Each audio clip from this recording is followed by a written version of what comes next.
بسم اللہ الرحمن الرحیم۔ سورہ ذاریات کی آیت نمبر 47۔ اللہ رب العالمین ارشاد فرماتا ہے والسماء، اور آسمان کو، بنیناہا، ہم نے بنایا، بِأَیْدٍ، دست قدرت سے، والسماء بنیناہا بِأَیْدٍ، اور آسمان کو ہم نے دست قدرت سے بنایا۔ ویسے تو کائنات میں جو بھی چیزیں بنائی جاتی ہیں فرشتے مقرر ہیں، روح پھونکنے پر، روح نکالنے پر، بارش برسانے پر، رزق دینے پر فرشتے مامور ہیں، لیکن چند خاص چیزیں ایسی ہیں کہ جنہیں اللہ تبارک و تعالی نے خود اپنے دست قدرت سے بنایا ہے۔ ان میں سے ایک آسمان ہے، دوسرے آدم علیہ السلام ہیں، لما خلقت بیدی، آدم علیہ السلام کو اللہ نے اپنے دست قدرت سے بنایا، بڑی محبت کے ساتھ۔ اللہ تبارک و تعالی انسان سے بڑی محبت فرماتا ہے۔ اگر انسان اللہ کی اطاعت و فرما برداری کرے تو اللہ تبارک و تعالی اپنے دست قدرت سے بنائے ہوئے اس انسان کو کبھی بھی عذاب نہ دے۔ اس لیے قرآن میں یہ فرمایا گیا ما یفعل اللہ بعذابکم ان شکرتم و آمنتم، اگر تم شکر ادا کرو اور ایمان رکھو تو اللہ تمہیں عذاب دے کر کیا کرے گا؟ اللہ کیوں عذاب دے گا؟ اللہ نے تو خود تمہیں اپنے دست قدرت سے بنایا ہے، آدم علیہ السلام کو۔ تو اللہ تبارک و تعالی کی قدرت کی بہت بڑی نشانی ہے آسمان۔ والسماء بنیناہا بِأَیْدٍ وَإِنَّا لَمُوسِعُونَ، اور آسمان کو ہم نے اپنے دست قدرت سے بنایا، اور بے شک ہم ضرور وسعت دینے والے ہیں۔ اللہ نے آسمان کو بڑا وسیع بنایا ہے۔ آسمان اس قدر وسیع ہے کہ ساتوں زمین اپنی فضا سمیت، ساتوں زمین اور اس کی جو فضا ہے، ساتوں زمین اپنی فضا سمیت آسمان میں رکھی جائے تو آسمان اس قدر وسیع ہے کہ یہ ساتوں زمینیں ایسے ہیں جیسے کہ ایک چھوٹی سی انگوٹھی کسی صحرا میں رکھ دی جائے۔ کتنا بڑا ہے آسمان! وَإِنَّا لَمُوسِعُونَ، اور بے شک ہم ضرور وسعت دینے والے ہیں۔ آسمان کو اللہ نے بڑا وسیع بنایا ہے کہ ساتوں زمینیں اس میں سما جائیں اور ایسے لگیں جیسے ایک انگوٹھی کسی بہت بڑے صحرا میں رکھی ہوئی ہے۔ وَالْأَرْضَ فَرَشْنَاهَا، اور زمین کو ہم نے بچھایا، ہم نے فرش بنایا۔ زمین بھی اللہ کی بڑی قدرت کی نشانی ہے کہ اللہ تبارک و تعالی نے اسے ہمارے لیے فرش بنایا ہے، اس پر چلنا ہمارے لیے آسان کیا۔ اگر زمین ساری کی ساری کسی اور دھات کی ہوتی، لوہے کی ہوتی، تانبے کی ہوتی، تو اس پر چلنا کس قدر دشوار ہوتا۔ سورج کی تپش سے بالکل یہ آگ اور انگارہ ہو جاتی، یا پوری کی پوری زمین اگر پانی کی طرح نرم ہوتی تو سارے کے سارے انسان اس میں ڈوب جاتے، یا ریت کی طرح ہوتی تو دھس جاتے۔ اللہ نے اس زمین کو بچھایا ہے، اور زمین ہے گول، ساتوں زمینیں ہیں یہ گول۔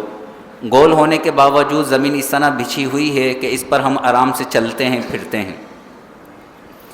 وَالْأَرْضَ فَرَشْنَاهَا، اور زمین کو ہم نے بچھایا، اسے ہم نے فرش بنایا۔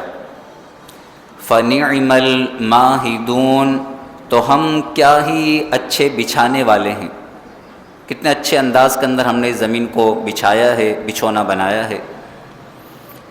یہ سورہ ذاریات کی آیت نمبر 47 اور 48۔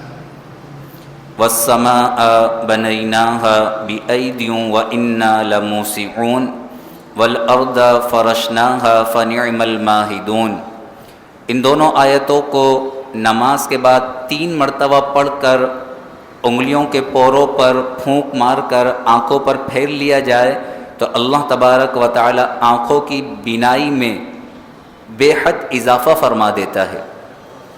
آنکھوں کی بینائی کے لیے بہترین وظیفہ ہے، اگر انسان اسے پابندی سے کرے، چاہے فرض نماز کے بعد پڑھ لے چاہے مکمل نماز کے بعد پڑھ لے، کوئی اس میں حرج نہیں ہے، لیکن 3 مرتبہ ان دونوں آیتوں کو پڑھے۔ وَالسَّمَاءَ بَنَيْنَاهَا بِأَيْدٍ وَإِنَّا لَمُوسِعُونَ، اور آسمان کو ہم نے اپنے دست قدرت سے بنایا اور بے شک ہم ضرور وسعت دینے والے ہیں۔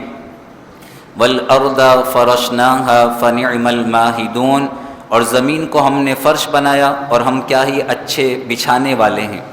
3 مرتبہ پڑھ کر انگلیوں کے پورے پہ دم کر کے آنکھوں پر پھیر لیں تو انشاءاللہ بینائی میں بے حد اضافہ ہو جائے گا۔ وَمِن كُلِّ شَيْءٍ، اور ہر چیز سے، خلقنا زوجین، ہم نے 2 جوڑ بنائے، زوجین، زوج کہتے ہیں جوڑا، زوجین 2 جوڑ۔ زوجین سے مراد کیا ہے؟ یعنی ہر چیز کی 2 قسمیں بنائیں، اگر گرمی ہے تو سردی ہے، یہ 2 قسمیں ہو گئیں، آسمان ہے تو زمین ہے، سیاہ ہے تو سفید ہے، نرم ہے تو سخت ہے۔ اللہ تبارک و تعالی نے ہر چیز کی 2 قسمیں بنائی ہیں، ہر چیز کی۔ صرف اللہ تبارک و تعالی کی ذات وہ ذات ہے جو ضد سے پاک ہے، اللہ وحدہ لا شریک ہے۔ وَمِن كُلِّ شَيْءٍ خَلَقْنَا زَوْجَيْنِ، اور ہر چیز سے ہم نے 2 جوڑ بنائے، یعنی 2 قسمیں بنائیں۔ اس طرح انسانوں میں بھی مذکر ہیں مؤنث ہیں، بچہ ہے تو بچی ہے، بوڑھا ہے تو بوڑھی ہے، نر مادہ۔ لَعَلَّكُمْ تَذَكَّرُونَ، تاکہ تم نصیحت حاصل کرو، ان چیزوں میں غور و فکر کر کے اپنے رب کی معرفت حاصل کرو کہ وہ پاک پروردگار کس قدر قدرت والا ہے کہ جس نے ہر چیز کی 2 قسمیں بنائی ہیں۔ فَفِرُّوا إِلَى اللَّهِ، تو تم اللہ کی طرف دوڑو۔ اللہ اکبر، اللہ خود حکم دے رہا ہے کہ اے میرے بندو تم ہماری طرف دوڑو۔ فَفِرُّوا إِلَى اللَّهِ، تو تم اللہ کی طرف دوڑو، سچی پکی توبہ کرو، اللہ کے غیر کو چھوڑ دو، اللہ کے دشمنوں کو چھوڑ دو، کفر، شرک، نافرمانی، اس سے کنارہ کشی اختیار کرو اور اللہ کی اطاعت و فرما برداری کر کے اللہ کی طرف دوڑو۔ اگر تم نہیں دوڑو گے تو پھر ایک وقت آئے گا کہ تمہیں گھسیٹ کر اللہ کی بارگاہ میں لے جایا جائے گا۔ جانا تو سب کو اللہ کے دربار میں ہے، اللہ خود فرماتا ہے وَإِلَيْنَا تُرْجَعُونَ، اور ہماری ہی طرف تمہیں پلٹ کر آنا ہے۔ وَإِلَيْنَا تُرْجَعُونَ، ہر ایک کو اللہ کے دربار میں جانا ہے۔ کوئی وہ ہے کہ جو اللہ کی ملاقات کا شوق رکھتا ہے تو وہ عبادات کرتا ہے، جو اس بات کا یقین رکھتا ہے کہ مجھے مرنے کے بعد میرے رب کی بارگاہ میں حاضر کیا جائے گا تو وہ نیک اعمال کرتا ہے۔ اور نیک اعمال کرنے کا بھی کیا فرمایا؟ فَفِرُّوا إِلَى اللَّهِ، اللہ کی طرف دوڑو، جلدی جلدی، اس میں دیر نہیں کرو، دیر نہیں کرو، جلدی۔ فَفِرُّوا إِلَى اللَّهِ، اللہ کی طرف دوڑو۔ انی لکم منہ نذیر مبین، بے شک میں تمہیں اس کی طرف سے واضح ڈر سنانے والا ہوں، اللہ کی طرف سے واضح ڈر سنانے والا ہوں۔ اگر توبہ نہیں کرو گے، کفر میں، شرک میں، گمراہی میں، بدعمالی میں، گناہوں میں لگے رہو گے تو پھر بڑا شدید عذاب دیا جائے گا۔ اس لیے جلد سے جلد اللہ کی طرف دوڑو، اللہ کی بارگاہ میں توبہ کرو اور زیادہ سے زیادہ نیکیاں کر لو۔ فَفِرُّوا إِلَى اللَّهِ، تو تم اللہ کی طرف دوڑو۔ انی لکم منہ نذیر مبین، بے شک میں تمہیں اس کی طرف سے واضح ڈر سنانے والا ہوں۔ وَلَا تَجْعَلُوا مَعَ اللَّهِ إِلَٰهًا آخر، اور اللہ کے ساتھ کوئی دوسرا معبود مت بناؤ۔ اللہ وحدہ لا شریک ہے، اس کے ساتھ کوئی دوسرا معبود مقرر مت کرو، وہ وحدہ لا شریک ہے۔ انی لکم منہ نذیر مبین، بے شک میں تمہیں اس کی طرف سے واضح ڈر سنانے والا ہوں۔ اللہ تبارک و تعالی ان آیات کا نور ہم سب کو نصیب فرمائے۔ انسان سچی پکی توبہ کرے، اللہ کی بارگاہ میں جھک جائے، اللہ کو راضی کر لے. جب اس کی روح نکالنے ملک الموت تشریف لائیں تو جنتی خوشبوؤں کے ساتھ، جنتی پھولوں کے ساتھ انہیں بھیجا جائے. بلکہ یہاں تک فرمایا گیا کہ جس طرح اللہ تبارک و تعالی نے بعض چیزوں کو اپنے دستے قدرت سے بنایا ہے، تو بعض خوش نصیب ایسے ہوتے ہیں کہ جب ان کی موت کا وقت آتا ہے تو اللہ تبارک و تعالی خود اپنے دستے قدرت سے ان کی روح کو نکالتا ہے.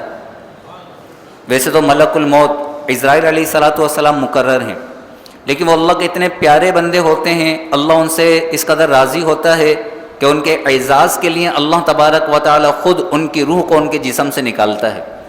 اس قدر اللہ ان سے محبت فرماتا ہے. ہم بھی شامل ہو سکتے ہیں ان بندوں میں.